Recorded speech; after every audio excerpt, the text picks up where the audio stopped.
Exec session. So moved. Second.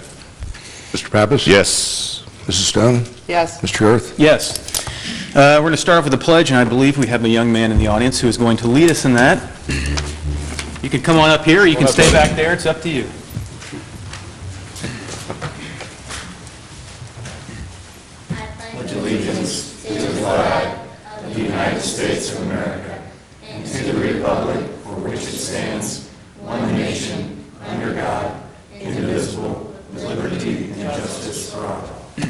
Thank you. Thank you. Well done. Good job.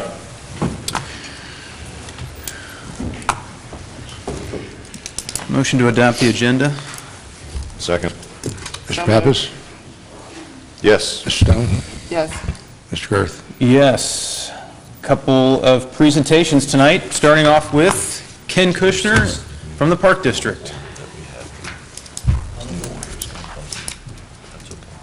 Well, I will try not to bore you guys. I hope you brought a pillow and blanket because this is a 15-minute presentation that was reduced down to about 4.5. So we are going to go from there. So hey, here's our year in review. Come up on here. And hopefully I got the right, there we go. Who are we? We're the Anderson Township Park District. We're dedicated to providing Anderson Township residents with quality parks facilities and programs. Last year, we planted 601 trees throughout the parks. The Little Miami Scenic Trail has changed Clear Creek. As you can see, the partners there who put that together, but it has changed Clear Creek and how the park's used. That and the pickleball court and a couple other things, but it's really become a great park. Johnson Hills Park got a 9-hole disc golf course this year, or last year. I'm kind of stuck on this year because we are in the midst of a lot of things happening already. So, but a 9-hole disc golf course last year. People love it. Laverty Park got a flagpole, our last park to put a flagpole in at this time. Always a plus there. The water play area at Julius has been finished, so we can split time between Beach Acres and Julius now, and that will be open as soon as it's nice to open. You know, we don't want anybody skating right now, although it's going to be really nice this weekend. Next week. Yeah, Julius Park also got the basketball court got a facelift through the Julius Foundation, and that thing is used every day, any day that it's not too bad weather-wise. So there's always somebody on the court. We can put more of those in, and people would love it. The all-weather fields at Riverside Park continue to do major things at the time of year that people really can't get out, but to put that in perspective, a grass field, you can only get about 70 reservations on a year. We're getting 10 times out of that on that field. We won the best float last year. You know, if we bribe this year, I'm sure we'll do the same thing. But, you know, we're going to put something good together again and see what we can do. Our athletic field users, we have thousands of users. Those thousands of users are basically 236 organizations and or individuals that make up those groups with a bunch of volunteer coaches and in some cases paid coaches. So a lot of activity going on in the parks. Special events, we got this weekend is the daddy-daughter dance, but these are pictures from last year. So that event is always packed and fun. Yeah, adult egg hunts last year, coming up shortly, you know, in about 30 days, and it was a rain-a-thon last year, but another great event. We had over 800 participants there. The youth egg hunts, always fun. 2,500 people come to that. Great American Cleanup, Make a Difference Day. These are all just things we've got going on. Family Outdoor Adventure Series, Mother-Son Superhero Dance. All these programs are well attended. Heritage Day at Johnson Hills Park was the first year last year, and they really enjoyed that. Pancakes in the park, you know, you get to see Chris Cakes flip the cakes. It's always interesting to see how many end up on the ground. Grilled Cheese Wednesday is another program that people continue to come to in conjunction with our Shazam series.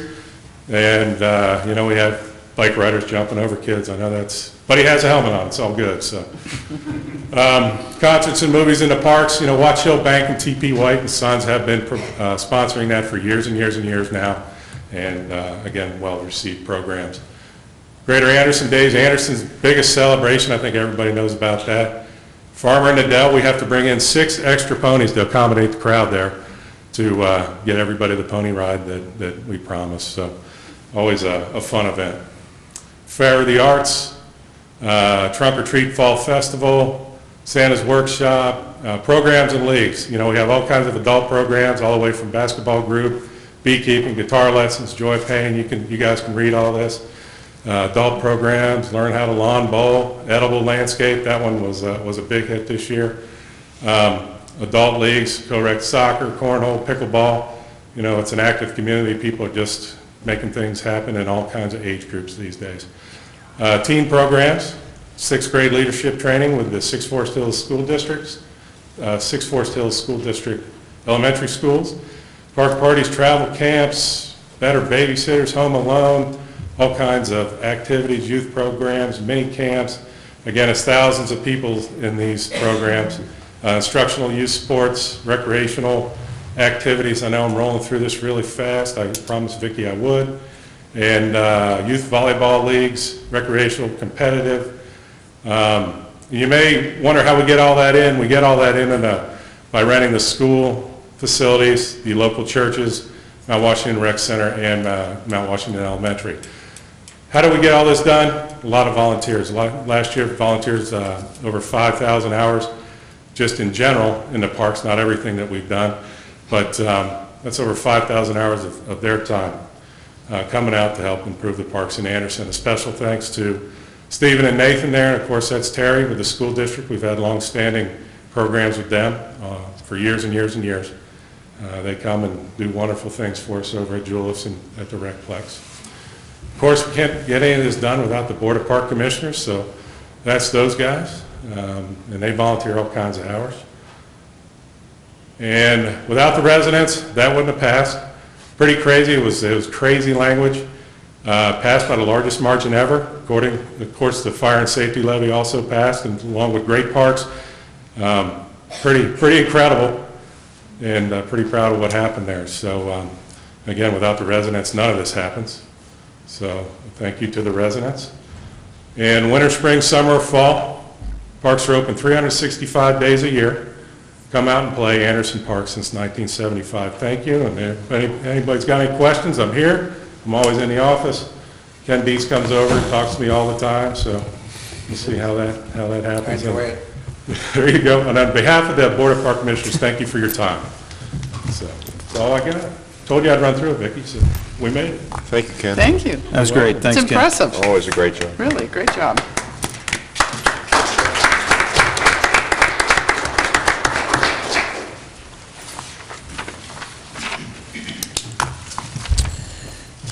We now have the honor of recognizing one of our long-term staff members, Vicki. Is going to do the introduction.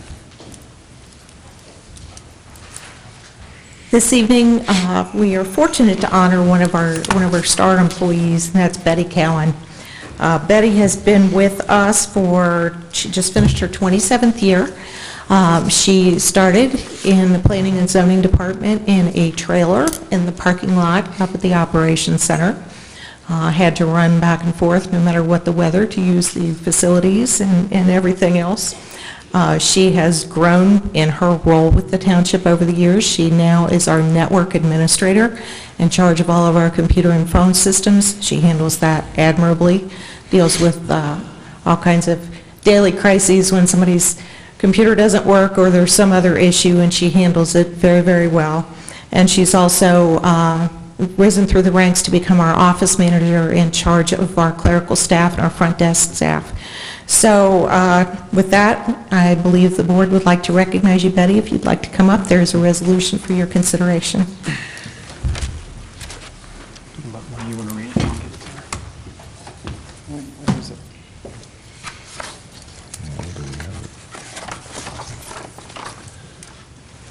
Sorry, looking for it. I do have it. Sure.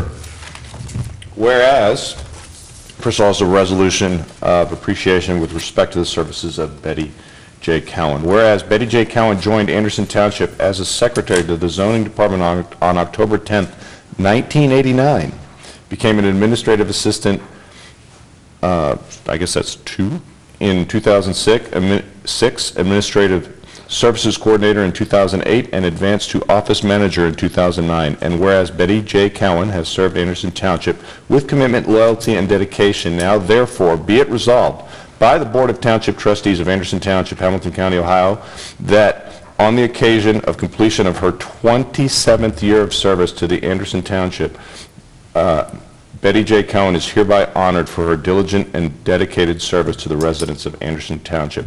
And be it further resolved that a copy of this resolution be certified to Betty J. Cowan by the fiscal officer.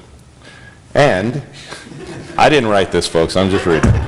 Be it further resolved that the preambles hereto are and shall be for all purposes be construed to be integral and operative parts of this resolution.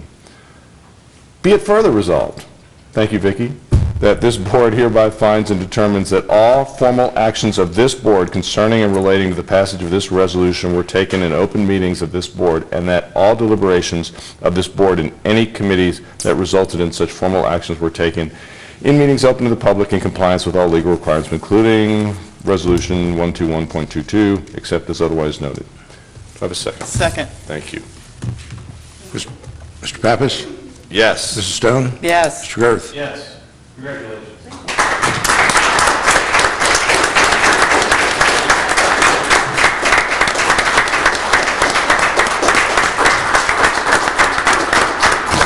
I'm sorry it was so long. I wasn't in charge of writing it. I think you know that if I wrote it, it would have been much brief. That's Betty, thank amazing. you very much. That for is all your work. amazing. Yes. I mean, that is absolutely amazing. Reading it 27 years, that's amazing. Thank you. Okay, moving on to the public forum portion. Individuals who wish to address the board may do so. Oh, I'm sorry, I missed one. Sorry. Tom? It's going to give us an update on TAC. Well, It was hidden. an update, but the TAC committee in December, in recognizing how much the township has done in terms of building sidewalks, wanted to express their gratitude. So tonight we have Franny Suffrey, Joe Height, Dennis Conair, and Ken Kushner, and Franny will read the proclamation.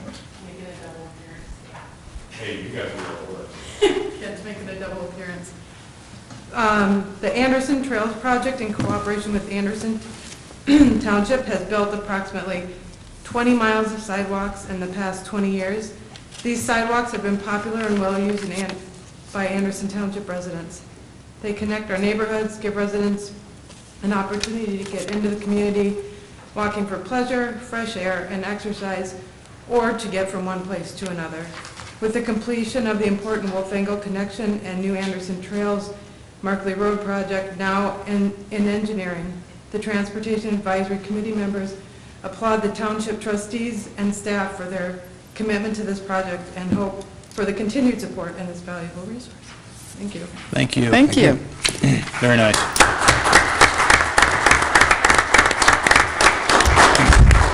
Appreciate that. The amount of sidewalks that have increased just in the last few years is amazing. This township has actually become a walkable township, which is great. So thank you guys for your work on that committee, and Tom, thanks for everything you do. Now, the public forum. If anyone would like to address the board, they are welcome to come up and do so, and we ask that you limit your comments to 5 minutes. Please state your name and address, and anyone is welcome to come up. Let's try something here. Go for it. Linda Barner, 2304 8 Mile. When I was growing up here in the 1940s, there were no sidewalks.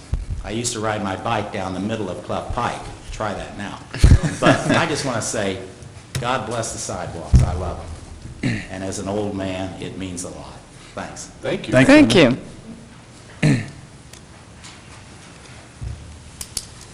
Anyone else? Hello, Bob. Bob. Greetings, gentlemen and lady. Hello.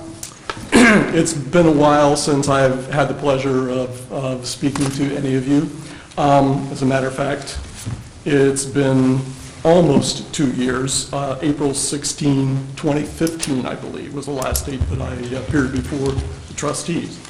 On that date, there was a large crowd of Anderson Township residents who converged on this meeting to protest a couple of the Anderson Park Board's, plans. One of the items that the public protested was the wasteful plans to spend $20 million on the development of Johnson Hills Park.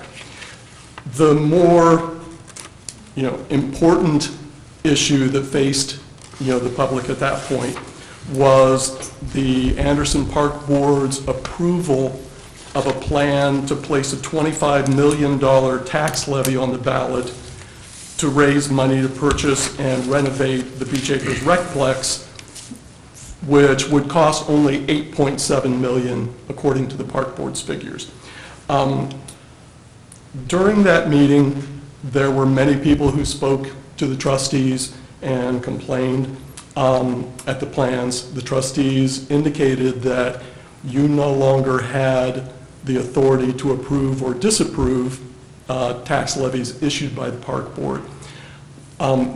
Several people who were in the room at that time asked, how to go about replacing the Park Board members, and the trustees said that, typically, Park Board members are reappointed or replaced in May of each year on a rotating schedule, and that you would consider new applicants, okay, as they came forward, and that you appreciated the public's input as a consequence of bringing to your attention, the Park Board's actions.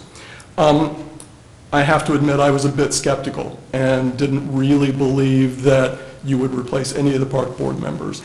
To my surprise and pleasure, okay, you did approve 2 Park Board members to replace 2 members who had been there over 20 years each. I suspect, and I've been told, that you actually received quite a bit of flack for replacing 2 people who had been that active on the Park Board for so many years. I appreciate, your willingness to listen to the public and to actually follow through on the action that you said you would consider.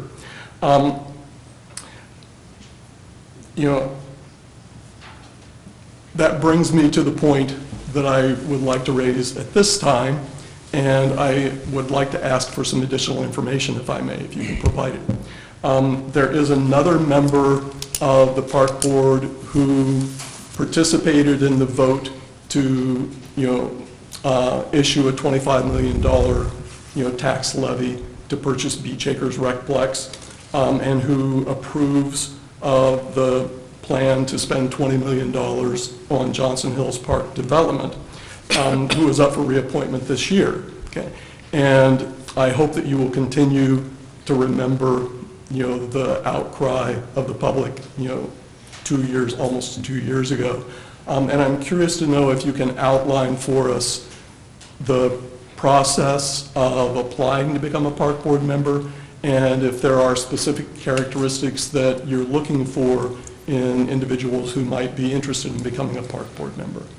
We have a public notice right now out, which you can find, I'm assuming, on our website. So you can find all the information there, Bob. Right there. Steve's clicking on it. Oh, he's trying to.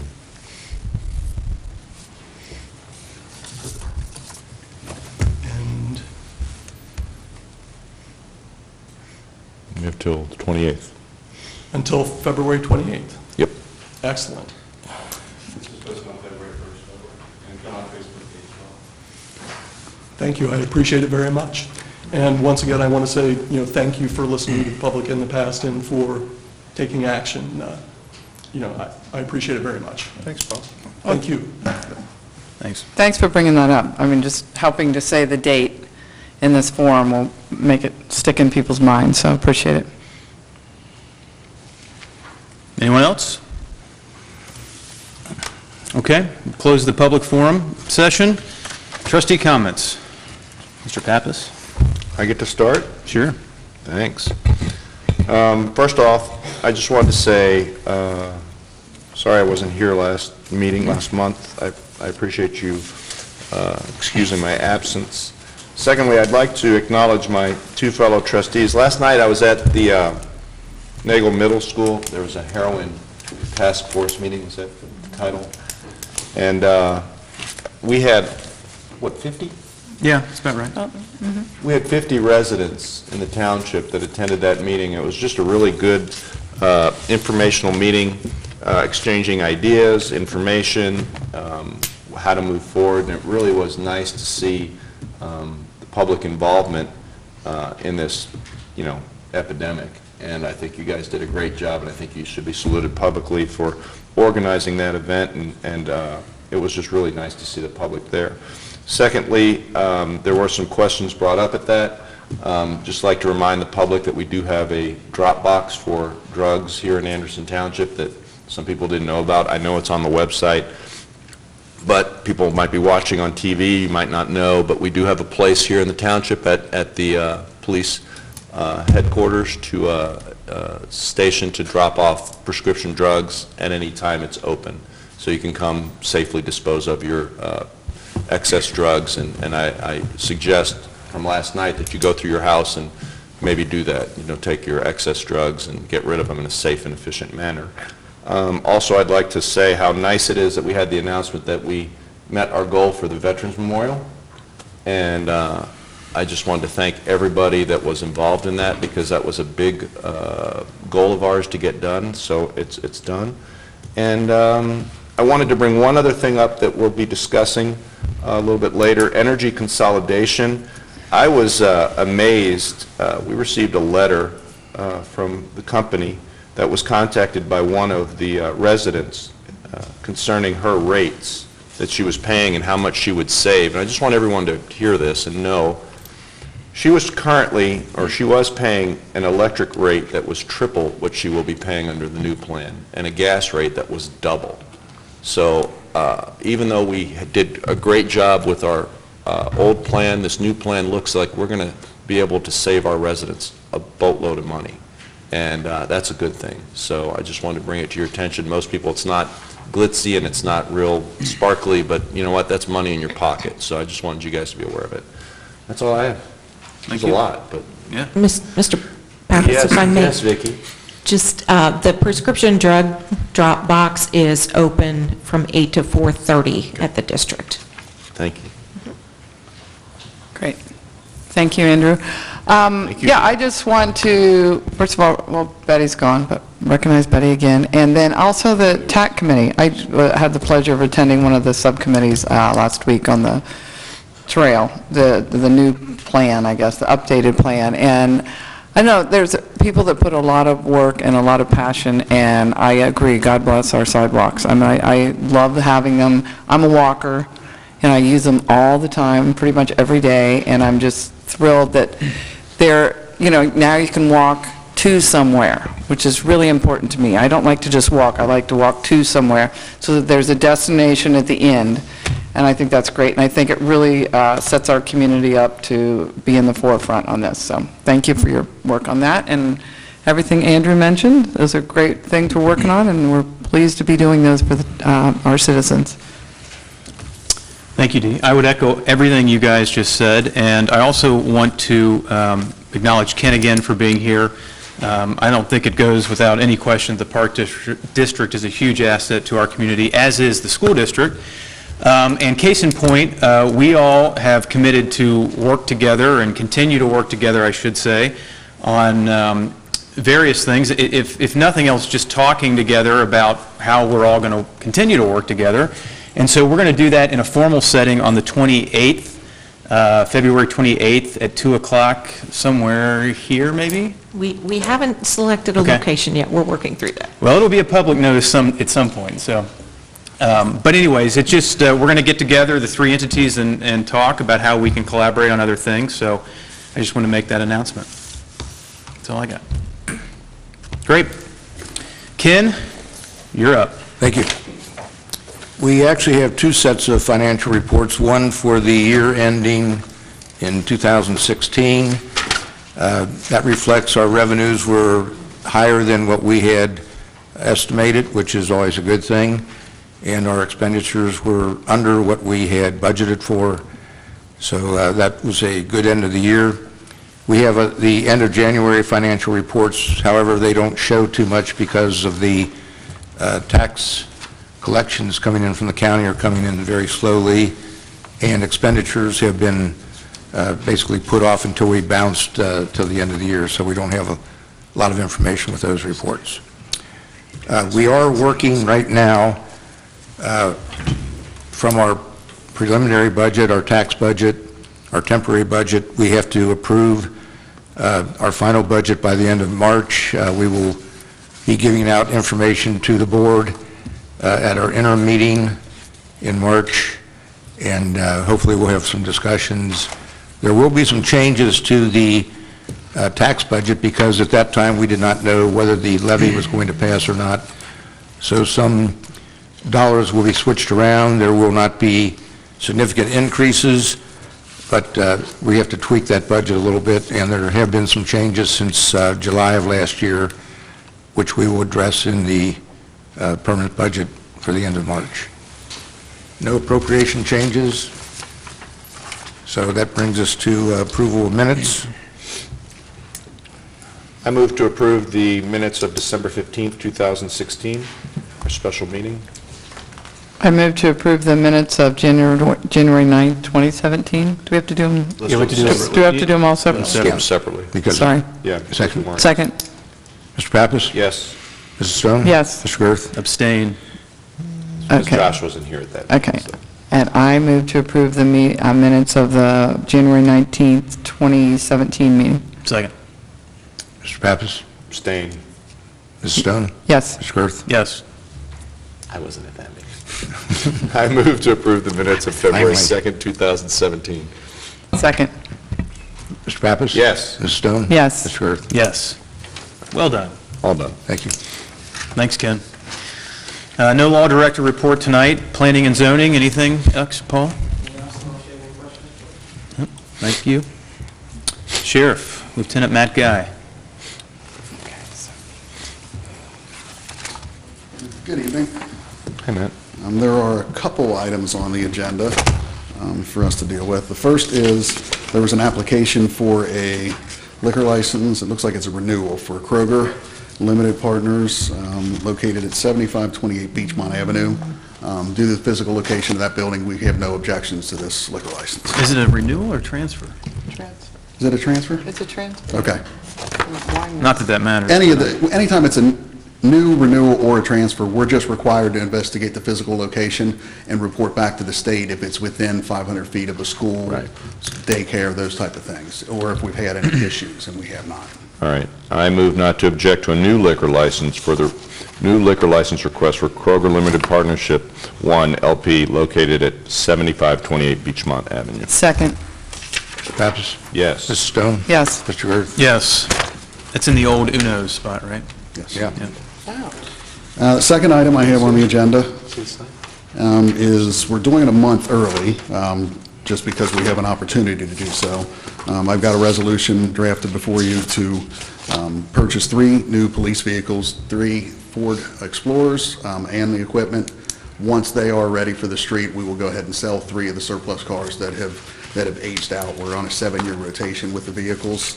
The county's on a little bit of a purchasing freeze, so we can purchase these ahead of the county fleet and get them out on the street a little bit sooner.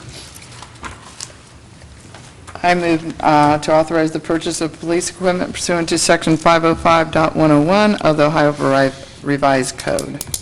Second. Mr. Pappas? Yes. Mrs. Stone? Yes. Mr. Girth? Yes. I do have one other item for the board. It's not on the agenda, but I wanted to take this opportunity to update the board and the audience on something that's been going on in the township. Over the last 2 weeks, we've had an uptick in criminal damaging offenses. Specifically, we've had, on 3 different nights, we've had a total of 17 motor vehicles and 2 residences that have been shot with pellet guns. This is an active investigation.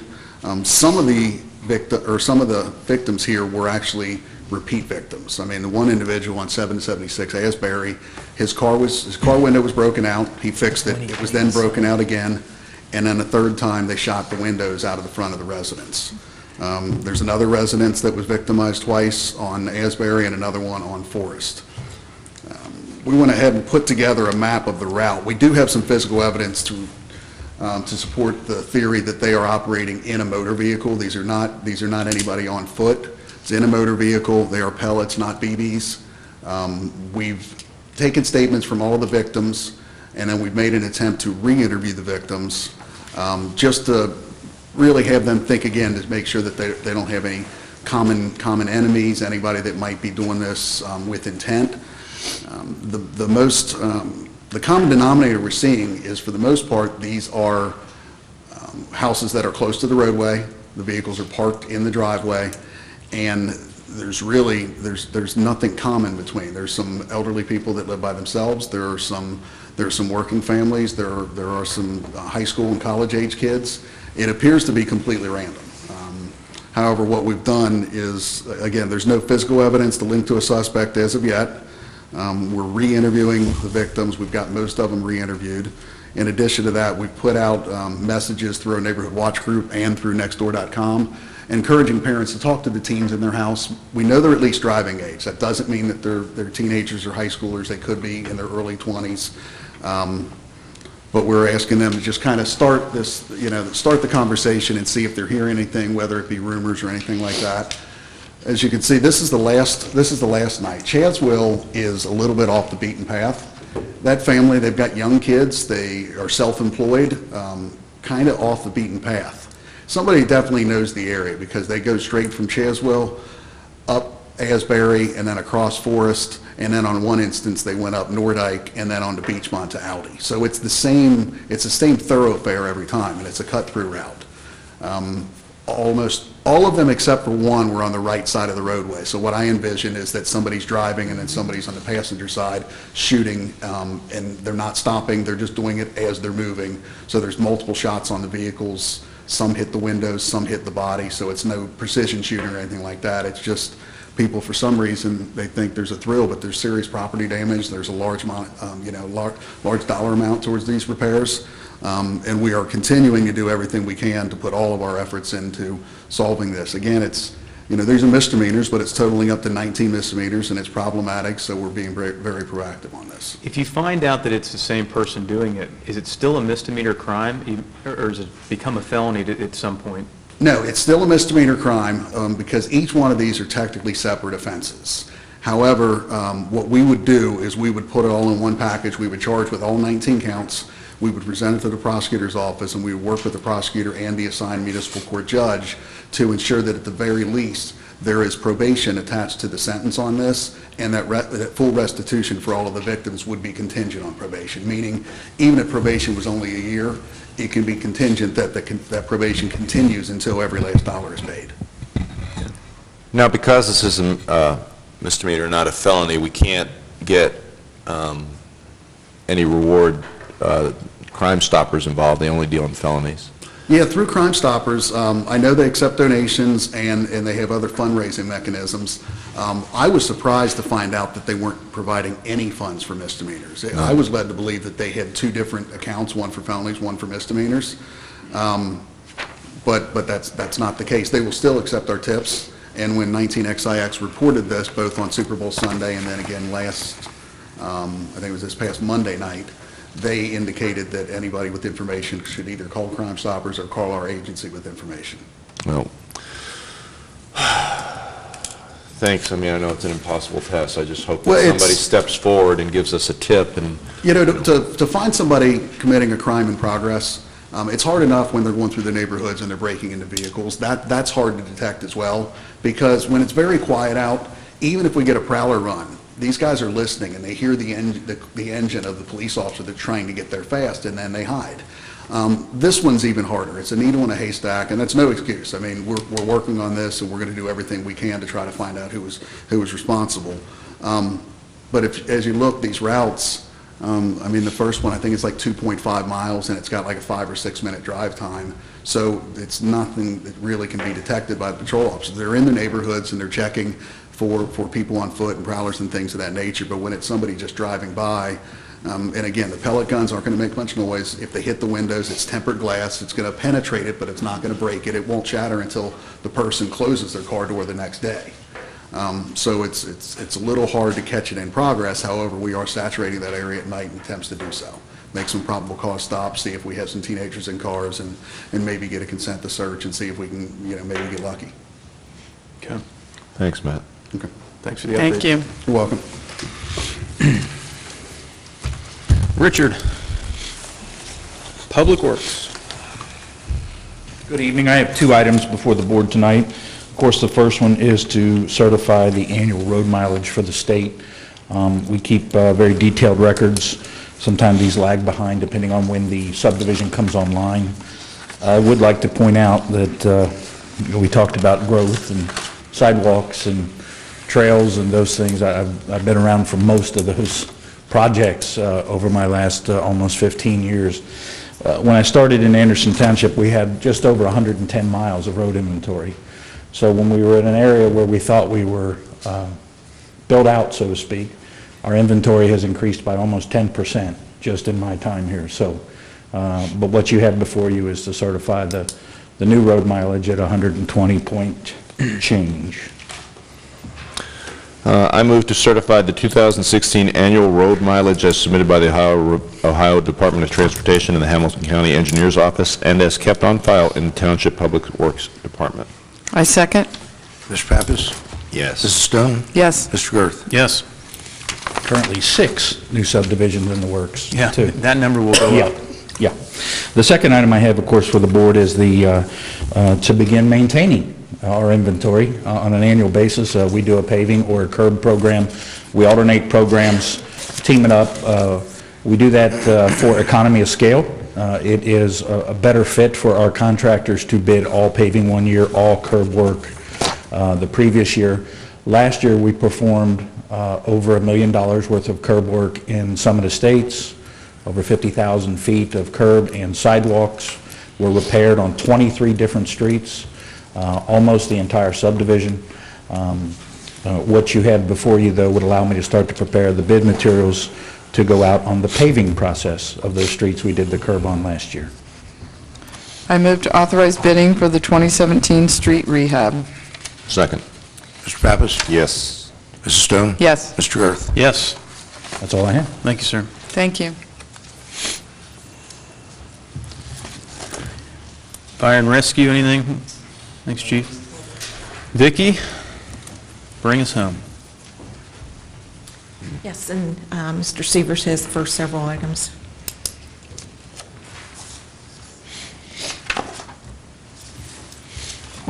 Thank you. As the board is aware, and this was alluded to earlier, 5 Mile Trail is kind of the cornerstone of the Anderson Trails Network and the work that TAC had done going back over a decade or so. We were very fortunate a few years ago to receive a grant from Ohio Department of Natural Resources to construct a parking lot on property owned by Heritage Universalist Unitarian Church on Newtown Road. That's been a tremendous success as well. The restroom facility that came thereafter and is widely used by our community. Unfortunately, we've run into a situation where there's been a day-long parking in that lot that has necessitated us trying to create spaces, and the church lot as well has been used for their functions during the day. Therefore, after considerable study and research over the years, particularly this past year, staff has a recommendation to set a rule of use for that trail parking lot that would limit parking to 4-hour maximum on weekdays, and we would sign that lot accordingly in conjunction with the church, who is the property owner. So if there are any questions, I'm happy to answer those. If not, appreciate your consideration so we could proceed accordingly. I move to adopt a rule of use for 5 Mile Trail parking lot on Newtown Road that limits weekday parking to a 4-hour maximum and directs staff to sign the parking lot accordingly. I second. Mr. Pappas? Yep. Mrs. Stone? Yes. Mr. Girth? Yes. Thank you, and we'll keep you posted on that and how effective that is at addressing some of the issues we've been seeing. The other item that I have this evening for your consideration is in response to inquiries we have been receiving through the county engineer's office for the introduction of what's referred to generally as small cell sites. These are utility poles or other modifications within the public right-of-way that were intended to boost telecommunications and signals through that network. We have been looking at 2 locations. Fortunately, both of those are in non-residential areas. However, we have every expectation to believe that there'll be applications submitted for residential areas.